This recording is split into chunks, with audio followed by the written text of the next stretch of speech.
Good to see you. Okay. I'm just going to bow to you lot today. I've got no sign.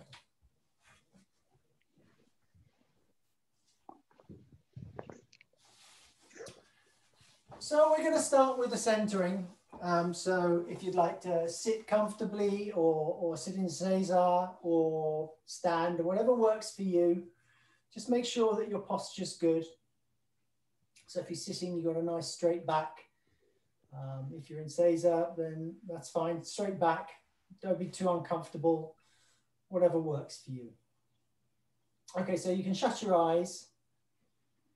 And the first thing I want you to notice is your connection with the ground.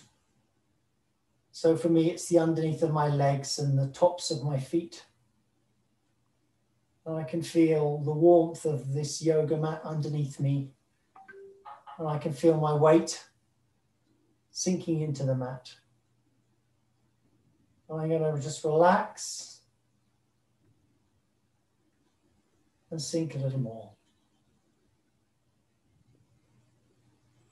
Then bring your attention to your calves and ask them to relax.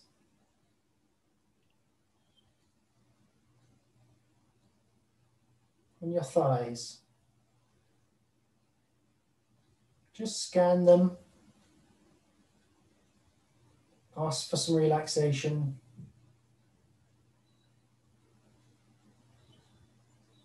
And your bum. Let the glutes go. And now your stomach muscles. Just let your belly hang out.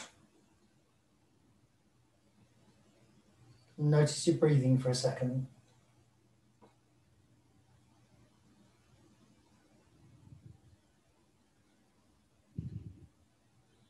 And work your way to your chest.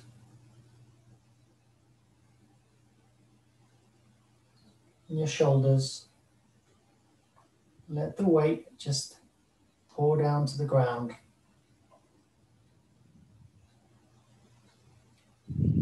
Feel the weight of your arms and your hands.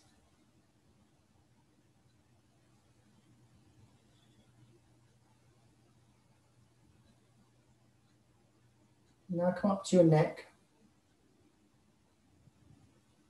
Try to relax the neck's muscles. And now your face. So let your jaw hang loose. And your tongue hang loose. And let the muscles around your eyes relax.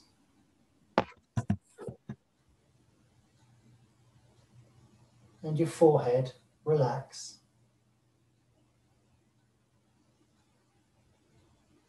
And the muscles around your ears relax.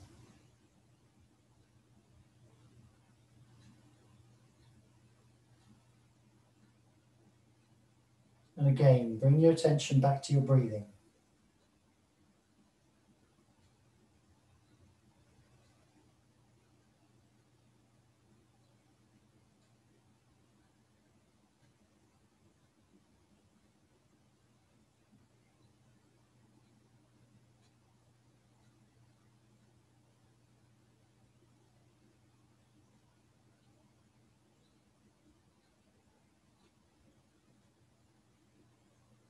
And hopefully as you've done this, you felt yourself calm mentally and feel relaxed physically. And I want you to bring those qualities to the remainder of the session so that your perception is wide open and ready to take on board whatever your body is telling you or what I'm telling you, or whatever anybody else is offering.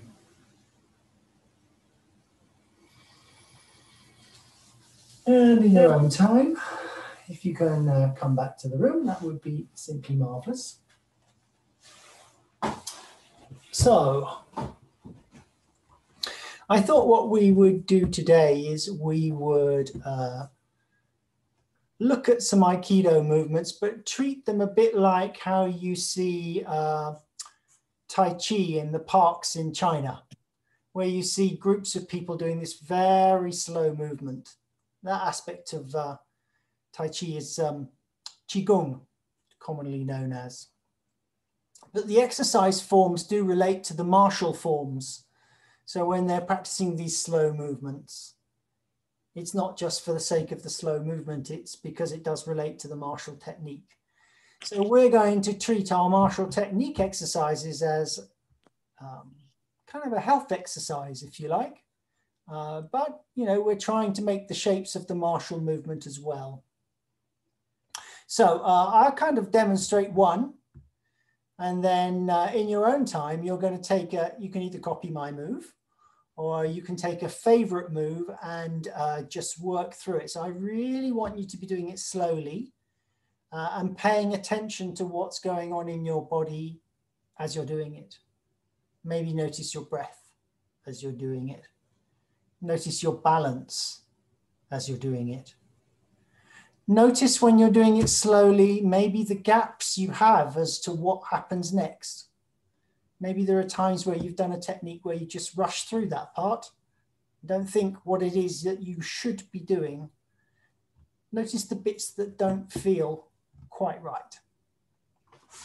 Okay, so I'm going to show you kind of speed I want you to do it. I'll just put this aside because it's not going to work for me. So I'm going to imagine, sorry, I'll put the camera up a little bit.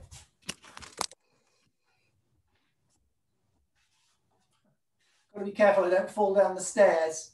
So I'm going to imagine that someone's coming at me, a kotegaesh, okay? So you're going to punch me in the solar plexus or stab me. And my first intention is to move slowly forwards. Well, it'd be quite quick in the actuality, but now my intention is to move forward and to offer them this big target so they're sure that they've got me. And then as they approach, I turn slowly and this guides their hand away. And I go around in a circle. And when I choose to stop, I let my hand go. And then I let my hands fall to the ground. So on this side, I open my hips up to give them a big target. As they're getting close, my energy initially is forward, but as they're getting close, I let my body turn. I want them to just brush here, not to hit me, but to miss me. Miss is as good as a mile. This merges with their hand. So we're going in the same direction. And I guide them around until I'm ready to drop them. So for once, I'm going to watch you guys. So pick a move, maybe that move, and as slowly as you can, without having to talk to the camera like I did, just work through a move. And Renal, if you don't know a move, it could be a dance move, anything that works for you. Slow, controlled movement.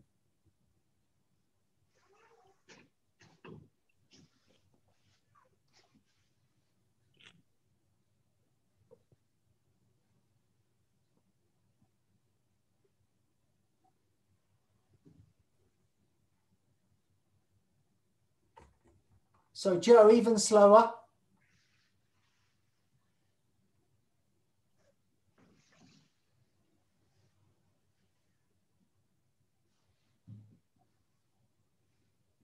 John, that's beautifully slow, but I wonder if you could stand a little taller as you did it. Yeah, that's good.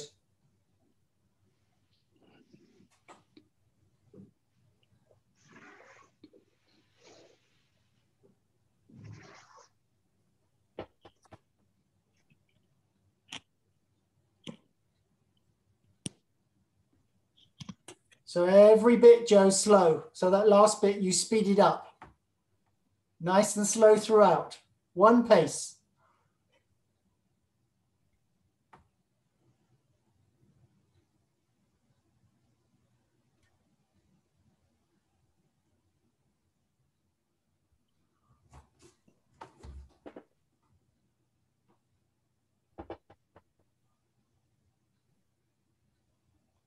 Okay, Renal, as you drop them to the ground, you don't really want to be doing this kind of thing because then you're very vulnerable if there's another person behind you. So you want to drop more here, stay upright. Okay, so just come back to me for a second. So what did you notice? Were there any moments where you thought, well, this doesn't feel 100%?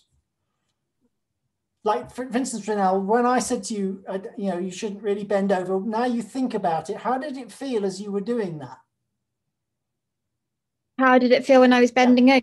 Yeah, how stable did you feel? Not very stable.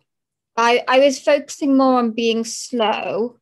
But yeah, I could see how when I was doing it more upright, I was more stable. Okay, brilliant. So the thing is to notice when you're doing it really slowly, it's to notice the point where I don't feel 100% here. I feel I could be knocked over a little bit.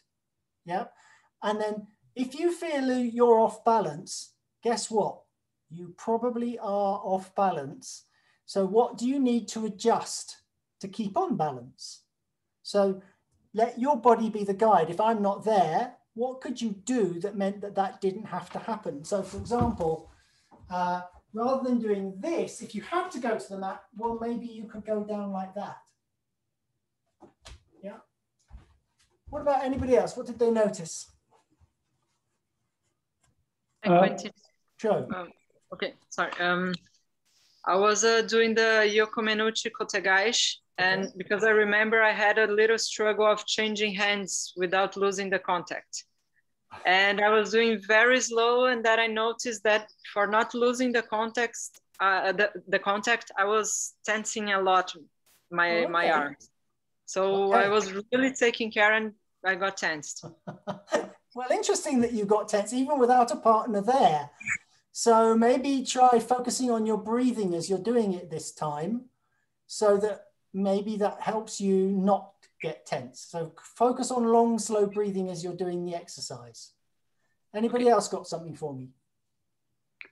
I found that balance transfer on the feet, ball and heel are very interesting as I was turning, and the control that I had to have just on the feet turn. Yes. And the slower I went from the Gdański Kotegaishi, the more I was aware of balance loss. Good. Good. Well, that's interesting, isn't it? What do you think you needed to do to adjust it, John? Lower my center a little bit more. A little bit more. For me. Mm. So as I watched you, your back appeared to me to be just a little bit like this. And I wonder what would happen if you could bring it more to like that. Yeah. So maybe just for my experimentation and for yours, just see what you can do to keep your really upright and see if that shifts it in terms of how your balance feels throughout the technique.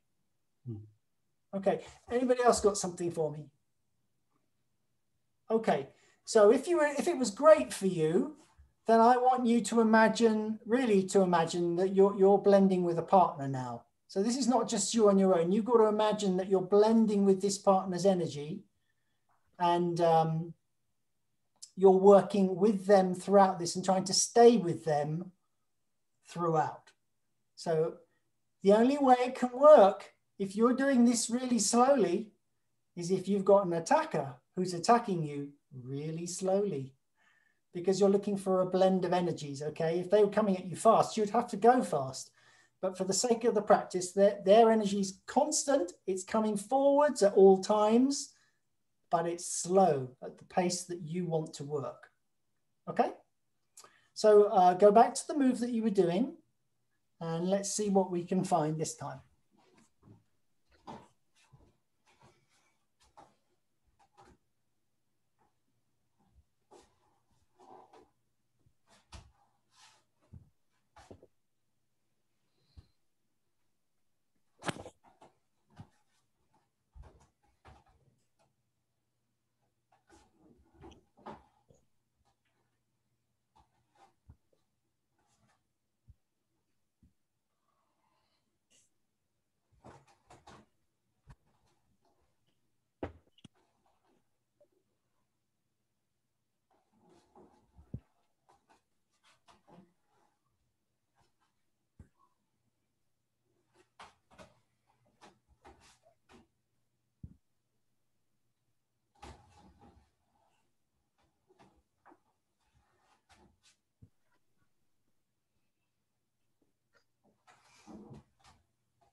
Looks nice, James.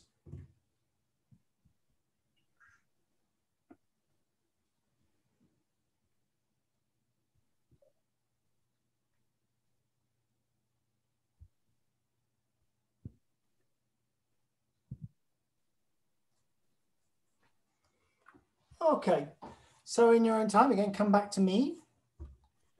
And obviously I'll take observations for anyone, but I'm going to go back particularly to the people that noticed stuff that wasn't 100% for them first time round and just see how they found it. Rinal? Yeah, I just found it quite relaxing. That's all I can say, really. Well, that's not bad. That's a good feeling. If you're, I mean, I think it's always good to feel relaxed. And if you were able to do that in a relaxed way with a partner, perfect. Obviously, it's a little more difficult with a partner really being there, but the feeling that you're capturing now is exactly the feeling you want to capture when there's somebody else involved. I did one side kneeling down, and I did one side standing up, and I did notice a difference with keeping my back straight. Oh, that's good. That's good. Excellent. Joe? I felt more relaxing in my elbows, and then I experienced different changing hands from one another. So I said, oh, it's here, and then I can grab from here. So it wasn't more on the contact point, okay, but it was kind of, okay, what can I do from here? So okay, it was more flexible. Okay, so forgive me for picking you up on the word you used because you're working in a second language. But grabbing is a very physical thing to do. Yeah. It's, you know, grabbing hold, it's muscles. You're blending, yes, but you're using your hand to blend. Exactly. That's a better thought. John, exactly. Did you notice anything? Yes, I blended and then I connected with the wrist this time. I lowered my center slightly, which made my balance better, and I was more in control of my breathing. Excellent. So, Vitaly, I'm wondering what you're making of all of this. Sensei. Yes, Steve. Let me come to Steve. I'll go to Steve first, then I'll come to you, Vitaly. Go on, Steve. I was just going to ask John whether he bends over more than he did, say, 5 years ago, or is this a new? Or I find that I do it more now because I'm older, and I wonder whether I'm going through the same thing. So, John, is it old age or is it you just paying more attention? I think it's a combination of almost 75 years old and set in my ways. Yeah. Yeah. And the same, I think. Yeah, possibly. Vitaly. Yeah, what I wanted to say, when you working with an imaginary partner, I feel maybe more confident in my moves because it's not only my energy going from me somewhere else, but it's blended with somebody's force, which gives it more slow motion, and it's more stable, I would say, because I'm not relying only on my power, on my energy which flows, but also on my partner, and I accept it and I give it back. Yes. Remember, if there is no attack, there is no defense. Mm. You know, so if they're not giving you something, you don't have to do anything, do you? And if the attack stops halfway through, you can too. Yeah. And then you can decide what happens after that. Do you just walk away as friends, or do they carry on attacking? On the Aikido mat, we hope they'll carry on attacking. So we're going to look at a Yokomen move. Okay. So very often, I can only model this on my own. I'm really sorry. But when people are being attacked from Yokomen, I see people doing this. Now, what does that look like to you? Grab. It's a grab, isn't it? They're trying to stop or block the technique more often than not. Sometimes it can be relatively soft, but generally there's an element of block to this. And I don't think blocking plays any part in Aikido. So I'm quite sure it's possible to blend here. I'm just saying it's quite hard to. The temptation to jam into this opposing force is quite strong. So when I do this, I blend oh, how can I show this? Like that. I match their shape, and then I drop my weight down on top. So as they're cutting down, I agree with them. So if they're coming up, I'm coming up, and we meet here. Well, you can try this yourselves. Actually, this works quite well. If you just do this movement, you can feel a nice blend. Yeah, so just swing both arms up. And you just have to imagine that one arm is one coming towards you, and you're meeting in this plane as opposed to this horizontal plane. But can you see there's no clash when you do this? Or feel that there's no clash when you do that? Now I'm going to try and do it the other way. And it's not too harsh, but I can feel a bang as I go up like that as opposed to like that. I always like to check. Joe, yes. Even without grabbing, it's a blocking here. And yes, it is a block. Yeah, even that's a block. Yeah, because you still get that going on, don't you? Whereas here, I don't get that. Do you agree? So am I just making this up, or can you reassure me that there might be something in this? It's a redirection rather than a block. Well, initially it's just you're you're blending with them. Okay, but if this is the attacker's hand, my hand's here. Now I can put my weight on top because I'm on the inside, they're on the outside. So I can influence this arm. I don't need to because they're trying to cut down anyway. So all I want to do is meet them on the up and stop them entering my space on the down and make them go down a bit further than they otherwise would have done. Does that make sense? So again, this is going to be a little hard to show, but as I'm going down, this hand is also rotating. It's more powerful. I'm going to do, but we're going to go into Shianagi. So this is going to be rotating, so I've got one hand in play. Otherwise, when we reach the bottom, you just would slip off and you still want to be guiding them.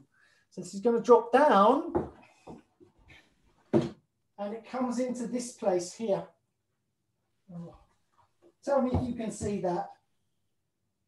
Yes? Yes. Yep. So the thumb is pretty much in the crease of the wrist. So again, just for experimentation purposes, I want you to put your hand here and to notice that when the thumb's in the crease of the wrist, how much control you've got of the upper hand. You can apply force by rotating the hand and it goes. But if you put it down an inch or so and try the same thing, it's much easier to resist it. There, not so much. Again, I just need clarification that I'm not making this up, that this is working for you as well. Can I see the other side? Are you putting here? Oh, okay. So I want to be, my thumb in here, my hand here. If I rotate my hand like that, it's very hard for this hand not to go over. I'm going to try, but I can make it happen.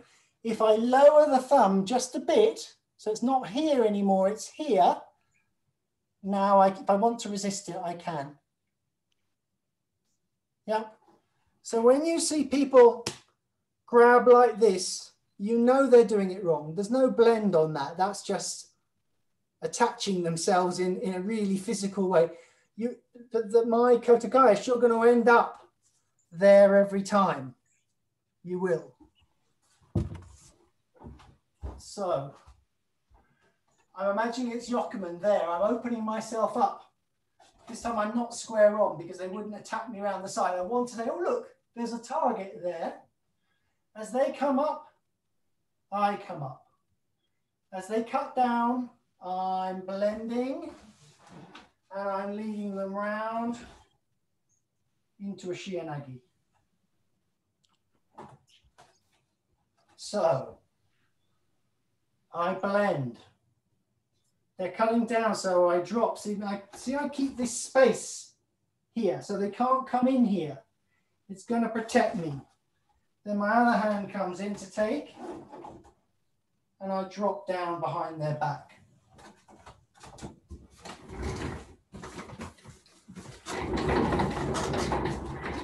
In terms of positioning, when I finish, if this is my partner's back, the side of the chair, I want to finish here. I don't want to finish here, because that arm still has a chance of hitting me there. There's no chance of me getting hit here. Also, this allows me to focus on my partner much more.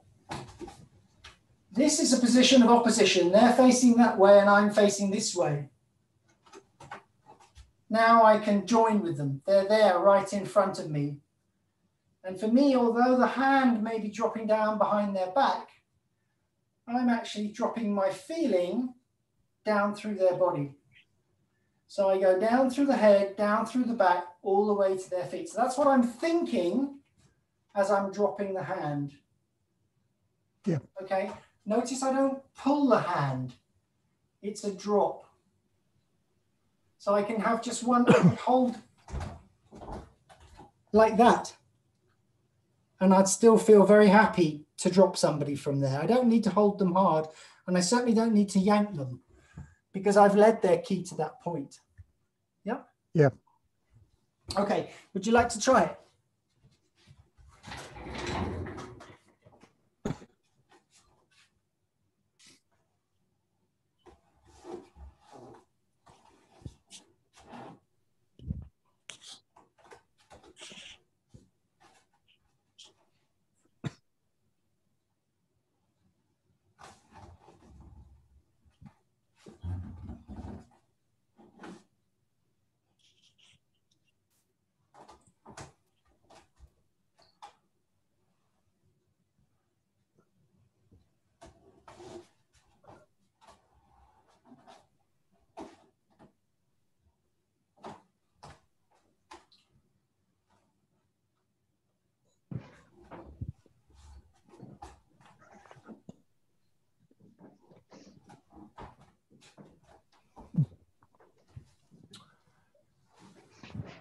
So guys, yeah, that looks pretty good.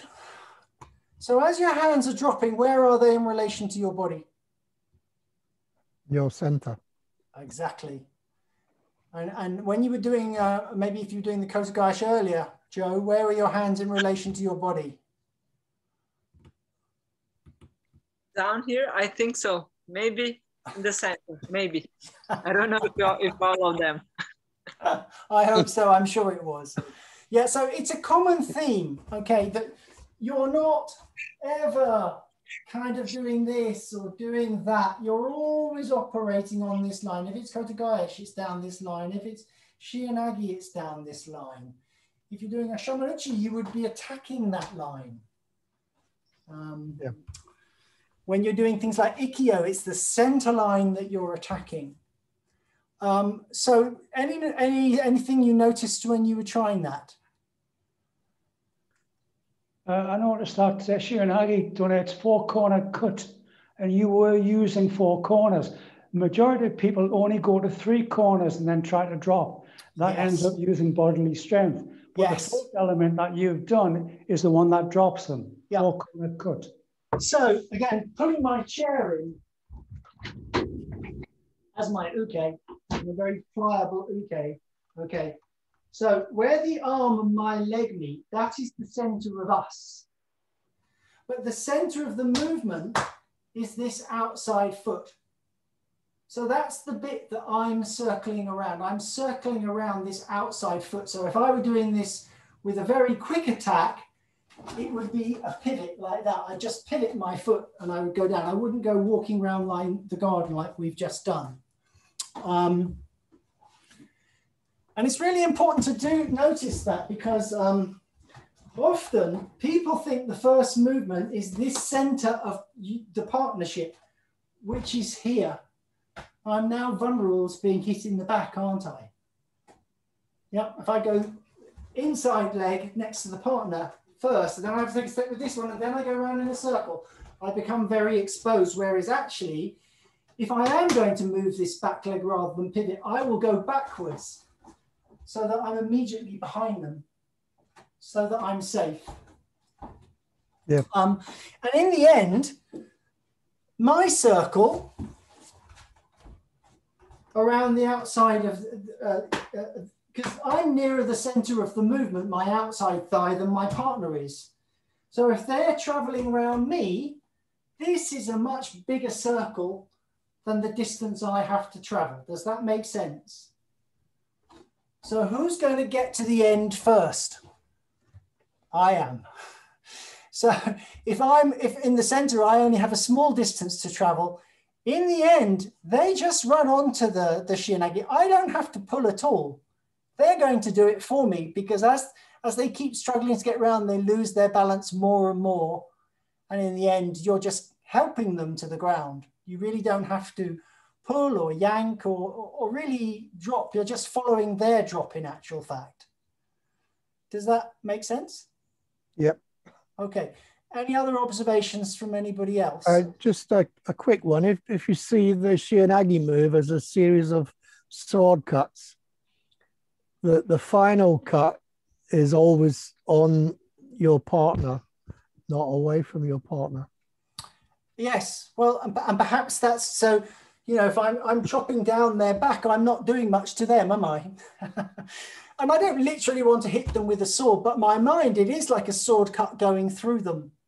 And this is where it would be really lovely to have you on the other end of this, so that you could feel what I do, as opposed to me just telling you what I'm thinking and doing when I do it, because there's no proof like actually having it done to you. You know when you've been pulled in, you know when someone's blended well with you, and that you have to go, but you're not quite sure why sometimes. Anything else? Or Finn?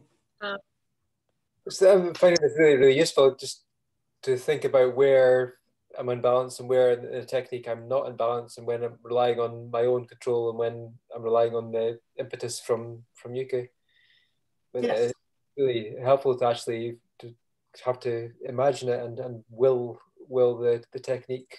Okay, this is a really good point you've brought up, actually. You've reminded me, and I think I've talked to you about this too, Joe, that actually a practice in the head is almost as good. I mean, you have to do this all the time, Vitali. Practicing in your head is almost as good as working with somebody on the mat. And if I've got somebody coming up for a grading, I will say to them, I want you every night to be working through the syllabus in your head, you know, and familiarizing yourself with the moves. And if there's something that you can't remember, that's the one you need to remind me of, and we'll come back and practice that next session. And you know what? It really does cement the movement in people's bodies, because they can rehearse it really, really quickly in their head. And it does make a big difference. And it's been scientifically proven that that actually is a really helpful aid to learning something, just picturing it in your head and doing it. It really lets you see where there are kind of visual gaps in your memory as to what you should be doing. So for me, when I was doing that, I was thinking something's not quite right. I'm not bringing my hands together where I should be to do a shienagi. So after 2 or 3 goes, I eventually got where I should have been. I put my hands in the right place. Yeah. Okay, any other thoughts? Okay. I really like the difference from dropping down, then pulling down. Pulling, yeah. Yes. Pulling down. It was completely different in my shoulders, arms. What a beautiful practice is, if you can grab another body, is to have them stand like this, so they're nice and stable and upright. And so I don't want you to fall down. And you then don't go wild, especially if they've got a bad shoulder, Joe. But you know, just see how much force actually you can give, and they can just stand there if they're not told they're supposed to roll at this point in time. So just slowly build it up. You don't want people to screech, but let them, you notice how much power, physical strength you can exert, and they're just standing there going, what's all this about? Okay. And then don't try to force them at all, but just let your weight hang down and just get into this feeling of gravity. And while I'm doing that, I'm actually seeing a flow of energy to the floor. I can imagine it. And then like a diver, I dive into the waterfall and I follow the flow of the energy. And usually they just go down straight away. But you could literally be holding with 2 fingers to do that. You don't need to hold hard at all. It's this blend with your partner. And by you kind of cascade, you signaling it with perhaps with your body, letting the feeling of gravity work for you. I also think with the blend in the partner, they pick up this downward direction. So their key starts to go down, and then it's no wonder that this, you know, you've joined together with them, that you can guide them to the mat. Good? Yep. Good, okay. So unless you have any other questions, we're going to, we'll finish with a quick breathing exercise.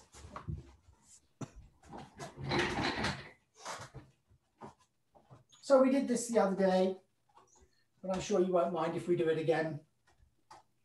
So I want your palms to be quite open in a kind of receiving posture. For me, there's already a little bit of a buzz in my hands of energy. I'm really not sure why this sort of open posture encourages that, but there is a feeling of warmth in my hands and a slight tingling. Okay, and you're going to breathe in as you let your hands come up. So my hands will come above. I'm going to drop down so you can see to about here. And then as we breathe out, my hands are going to sink down. And as that's an uncomfortable posture to maintain, I'm not going to do it, but you're just going to have to know that's what I'm doing. So breathe in.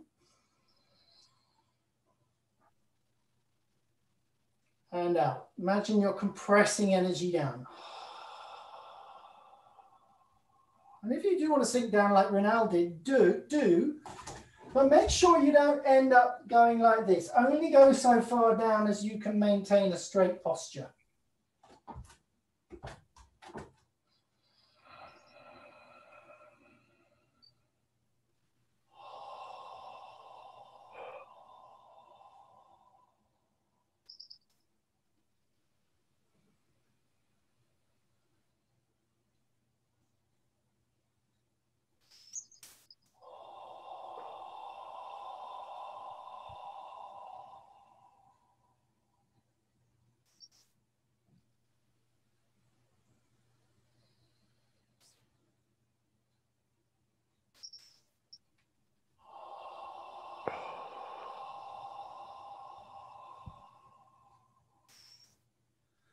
So as you're breathing in, I want this real feeling of expansiveness.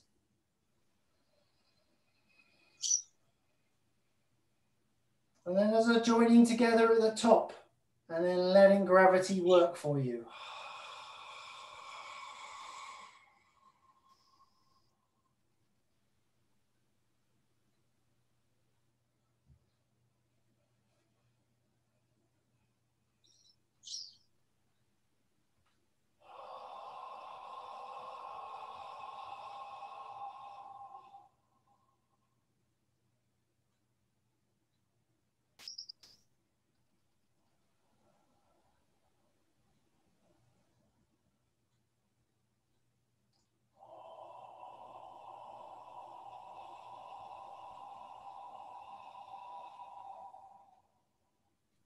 Perhaps one more cycle.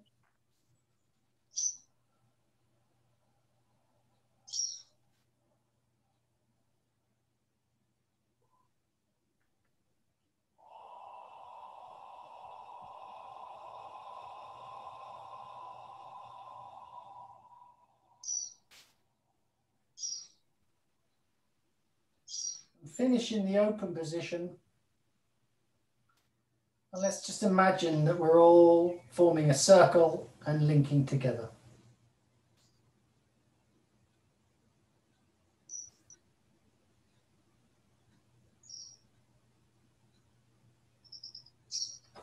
Great. And now we can bow out together.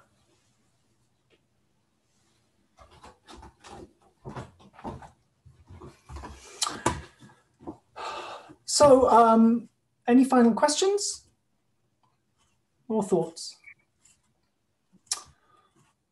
So then that being the case, then thank you for showing up. You do more than you know for me, as well as hopefully it's helpful for you. I needed a distraction tonight, and I'm glad you were here. So I will see you on Thursday. And if any of you have any ideas for what you want to do, particularly if there are bits that we've done in the last few months that you would like to look at again. Otherwise, we'll probably be doing a little bit more of this kind of thing, this sort of slow motion movement, looking at particular techniques. Okay. All right. All right. Thank you, Quentin. Cheers. Bye, everybody. Okay. Yeah. Perfect.